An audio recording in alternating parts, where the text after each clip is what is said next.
Welcome to the complete melee combat guide for Bannerlord. In this video, we will take an in-depth look at how all aspects of melee combat work. I've broken this video up into two sections, beginner and advanced. There are timestamps in the description for your convenience, and without further ado, let's get started. The most important part of melee combat in Bannerlord is blocking. If you don't learn how to block, then your offensive skills are limited to how many hits you can take. We start by learning how to block with the shield. There are 4 positions in which you can block: up, down, left, and right. We must have our shield up to intercept an incoming blow. Shields are much more forgiving with blocking, as even blocking in the wrong direction will mostly prevent the hit, although our shield will take extra damage. Blocking in the same direction as the incoming attack will cause minimal damage to our shield. Once our shield takes enough damage and is destroyed, or we don't bring one into battle with us, we must rely on our weapon to block. This is much more difficult, as the vast majority of the time we must match the direction of the incoming attack to intercept the blow. There are 2 types of successful blocks. One is prepared well ahead of time, and the other just barely in time to intercept. Here are some examples of a prepared block. The incoming damage is prevented, but we don't benefit further. If we start our block just before their strike lands, we will get a perfect block, which has a different sound, creates a spark where the weapons collide, and pushes the enemy's weapon away, making their next action slightly delayed. This slight delay is usually enough time to land a free hit on the enemy. We can also block left and right swings even if we're blocking in the wrong direction. This can come in handy when you're being swarmed by a mob. The final way we can defend ourselves is to dodge an attack. The easiest attacks to dodge are overhead strikes and thrusts, since we just need to move slightly left or right. If you time your movement just right, you can also dodge left and right swings. Let the enemy start their swing, then quickly back up and away from their swinging side of the attack. The most important lesson to learn with dodging is with projectiles. The enemy calculates where we are going to be based on our current movement speed. So in order to dodge, we must change directions once they release their projectile. When up against a large volume of projectiles, I find it's best to move in an S pattern. Serpentine.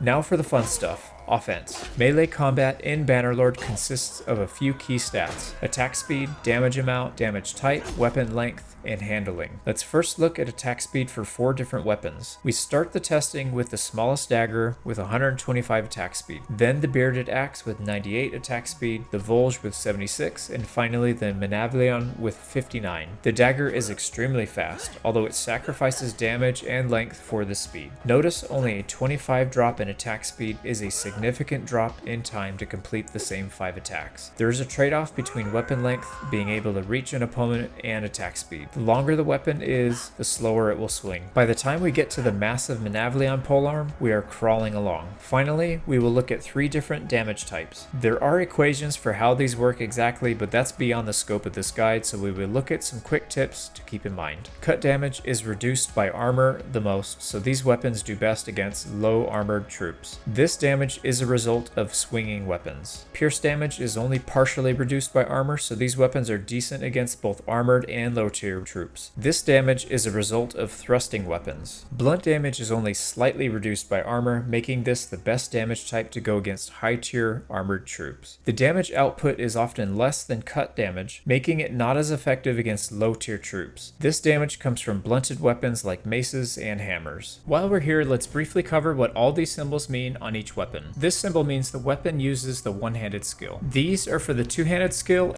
and these are for polearm. This signifies the weapon can be used in civilian settings such as gang fights and prison breaks. This symbol means the weapon cannot be used with a shield. This one means that attacks will do extra damage to shields, and this means the weapon is too large to be used while on horseback. This one means this pike can be used with the spear brace function, and this one is for horseback, meaning we can use the couch lance. Much like blocking, there are 4 different types of melee attacks: up attack or overhead swing, a down attack or a thrusting stab, and left and right attacks, which are both swinging attacks. Finally, let's look at handling. This stat determines how effective our weapon is at different points in our attack animation. A higher handling means we don't have to be as accurate with our swing to deliver maximum damage. Testing here, we can see that attacking on the extreme edge of our swing delivers about half of what an attack does that's delivered straight on. The two-handed axe is unique in that it can hit more than one opponent with a single swing. This makes the two-handed axe particularly good against masses of enemies. If you do enough damage, you can even down 2 opponents with a single blow. Another cool thing about using a two-handed axe is the crush through. Swingable polearms are also capable of this. Some overhead swing attacks will have enough force to break through a block with a weapon. This isn't possible against a shield, they must be using their weapon to block. The damage is reduced some, but the blow is still significant. Getting this to work is RNG based, so keep swinging until it happens. Dealing with archers as a melee combatant can be a real pain, so let's look at my favorite strategy for handling them. All we need is a shield. We make sure we keep our defense up at all times. We get close enough so that one or two of them switch to melee mode and attack us. This should give us enough time to dispatch them one by one. If they start to bunch up, circle off to the left or to the right, making sure that no more than one of them is attacking us at once. Don't worry if the shield's destroyed, we don't need it once we're in melee combat with them anyways. Another difficult scenario is dealing with cavalry. If we have a polearm or pike, then our job is easy. There are two methods: take out the rider directly or attack the horse. Attacking the horse is the slower of the two options, but much safer as it's nearly impossible to take damage once you stab the poor horse. If we opt to take out the rider directly, we need to make sure we time our attack to come out before the enemies. This just takes time and practice. If we don't have a spear, then our task is significantly harder. Blocking incoming cavalry is actually easy since the majority of them will have only a thrusting spear, limiting our blocks to up and down only. I find the best strategy is to use a solid object that the cavalry will get stuck on. Let them run into it and strike the horse or the rider down. The final way to deal with cavalry while on foot is the spear brace. It's pretty straightforward. Have a spear that is capable of bracing, press X to enable the brace, and stick the pointy end towards the enemy as they approach. We can either target the rider or the horse, but again, there are trade-offs. Targeting the horse is the safest since it's hard to miss. Targeting the rider is the fastest way, but if we miss, we take a full speed spear to the face. All of this information is useless if we can't use it in a real fight, and the best way to become proficient is to deliberately practice. The training field can be a decent place to start, but I find it to be either too slow against the shielded enemy or too hard against the veteran two-handed. I prefer to catch a small group of looters, down 3 out of the 4 with a bow and arrow, and then catch the last guy solo. I will then create a save file so that I can reload this 1 versus 1 as many times as I want. Be sure to take all of the weapons and shields that you want to train with beforehand so you can swap with them with each new load. I also like to repeat this process for harder situations like 3 versus 1 against looters, allowing me to practice being ganged up on. Before we jump into the advanced section, let's look at a few more mechanics that might be of help. Holding Alt will highlight weapons, shields, and ammunition that are on the floor, allowing us to pick up replacements for that battle. Pressing G once will drop the current weapon in hand, or holding G down will allow us to select which equipment we wish to throw on the floor, making room for something more valuable to pick up. Some weapons have 2 modes to use, such as javelins. Equip the javelin and press X to switch from throwing mode to spear mode. Press X again to switch back. The same can be done for certain swords that can be used as both a one-handed and a two-handed sword. We can pick up more than one shield in battle, giving us some protection from the rear, as well as having another shield in reserve in case the primary one is destroyed. If you want to put your shield on your back in order to use two-handed mode for your current weapon, simply scroll the mouse wheel down. To bring the shield back out, mouse wheel down again. I would like to start this section by saying that Bannerlord melee combat is hard. It took me hundreds of hours to understand what I was doing, and even now I still get downed all the time. Here is a shortened montage taken from the videos used to make this guide.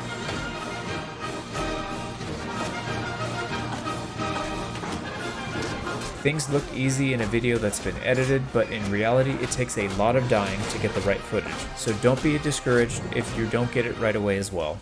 The most frustrating part of melee combat in Bannerlord has to be fighting while outnumbered. It's easy to get swarmed, making blocking and attacking impossible. The best strategy against a large group of enemies is to circle around the outside to either the left or the right. By doing this, we use the front enemy as a body block against the others behind him, allowing us to get hits off and deal with blocking one person at a time. It's often beneficial to start an attack facing away from the enemies, then quickly turn towards them as our attack crosses the midway point. By doing this, we can maintain our distance, turning only enough to land damage, but then continue our retreat away from danger.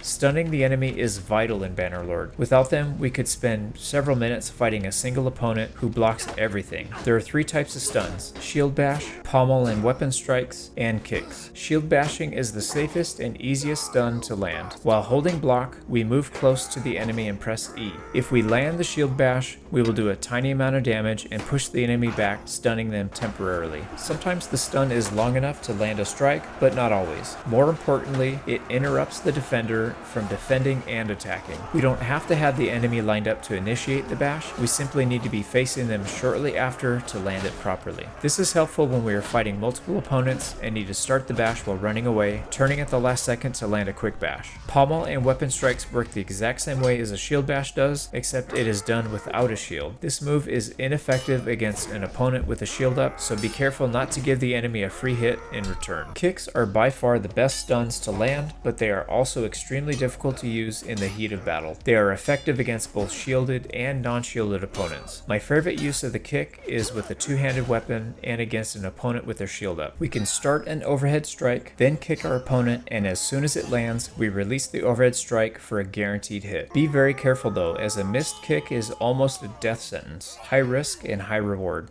Blocking arrows with a two-handed sword is more of a meme than a mechanic, but the best way to do it is to hold a block out and pray the arrow hits your sword. I don't recommend it. Chained attacks are fun to see in action and even more fun to use. We can use a chain strike with any swinging attack, so thrusts will not work for this. To trigger the chained attack, we have to start our second swing just before the first swing finishes. The easiest way to start is chaining attacks from the same direction, so up and up, left and left, or right and right. You can chain as many attacks as you like, there is no limit. Once we feel more comfortable with the same direction chains, we can try to mix in different directions. My favorite is to swing from the side and follow through with an overhead strike. Now that we are familiar with this mechanic, let's try it in a real fight.